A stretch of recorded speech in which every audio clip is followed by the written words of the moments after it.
Brigitte a traîné ses bagages avec elle après que Didier l'ait mise à la porte. Elle s'est d'abord rendue chez ses amis avec lesquels elle faisait la fête, ceux qui l'avaient encouragée lorsqu'elle avait emménagé dans la demeure de Didier et qui avaient publié leur style de vie glamour sur les réseaux sociaux. Quand elle a frappé à leur porte, elles lui ont ouvert avec des sourires qui se sont rapidement transformés en dégoût. Elles se sont bouché le nez et lui ont dit de partir immédiatement. L'une d'elles a même eu un haut-le-cœur et s'est enfuie à l'intérieur. Elles lui ont claqué la porte au nez alors qu'elle restait là, en pleurs. C'étaient les mêmes filles qui avaient mangé sa nourriture, porté ses vêtements et profité de l'argent de Didier avec elle. Elle a pensé à rentrer chez ses parents, à Agnier, mais la honte était trop grande. Que leur dirait-elle? Qu'elle avait vécu avec un homme au lieu de rester à la résidence universitaire, qu'elle avait payé quelqu'un pour passer ses examens à sa place, qu'elle avait donné ses sous-vêtements à un guérisseur traditionnel pour un rituel d'argent? Son père la renierait probablement, sa mère s'effondrerait sous le choc. Elle est donc restée loin, dormant dans des hôtels bon marché et dépensant le peu d'argent qui lui restait jusqu'à ce qu'elle n'ait plus nulle part où aller. L'hôtel lui a même demandé de partir à cause de son odeur. Lovette était sa dernière option. Quand Lovette a ouvert la porte et a vu Brigitte, elle avait déjà entendu les rumeurs qui circulaient sur le campus au sujet de l'état de Brigitte. Mais le voir de ses propres yeux et le sentir de ses propres narines était tout autre chose. L'odeur était si forte que Lovette a dû reculer et ouvrir toutes les fenêtres.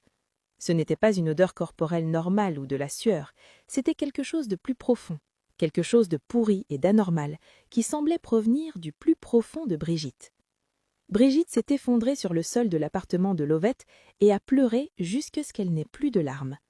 Elle s'est excusée à plusieurs reprises pour la façon dont elle avait traité Lovette, pour l'avoir traitée de jalouse, d'avoir choisi un homme plutôt que leur amitié. Lovette s'est assise à côté d'elle, essayant de ne pas respirer trop profondément, et a attendu que Brigitte se calme suffisamment pour expliquer ce qui s'était passé. Quand Brigitte lui a finalement tout raconté à propos du médecin traditionnel et du rituel, Lovette n'a même pas été surprise. Elle s'était doutée de quelque chose comme ça depuis le début. Lovette a dit à Brigitte qu'aucune quantité de savon ou de parfum ne pourrait résoudre ce problème, car il n'était pas physique, mais spirituel. L'odeur était une malédiction, une marque laissée par le rituel.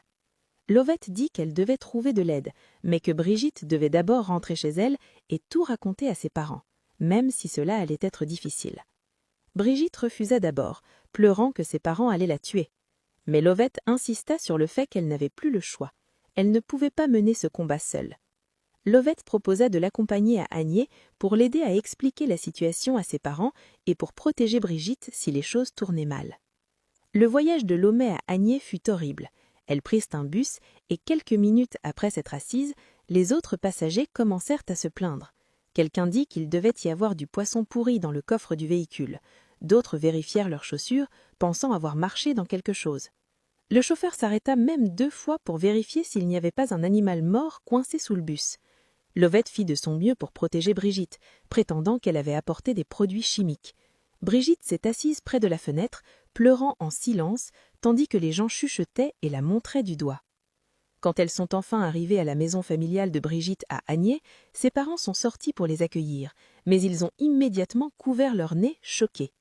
La mère de Brigitte a même reculé en titubant. Le visage de son père s'assombrit de colère. Brigitte s'est agenouillée là, dans la cour, et a tout avoué en pleurant. Elle leur a parlé de Didier, de son départ de l'auberge, du rituel de l'argent et du fait qu'elle avait donné ses sous-vêtements à un guérisseur traditionnel pour un rituel d'argent. Son père a levé la main pour la gifler, mais Lovette s'est rapidement interposée entre eux, le suppliant d'arrêter. Elle a expliqué que battre Brigitte ne résoudrait rien et qu'il devait plutôt se concentrer sur la recherche d'une solution.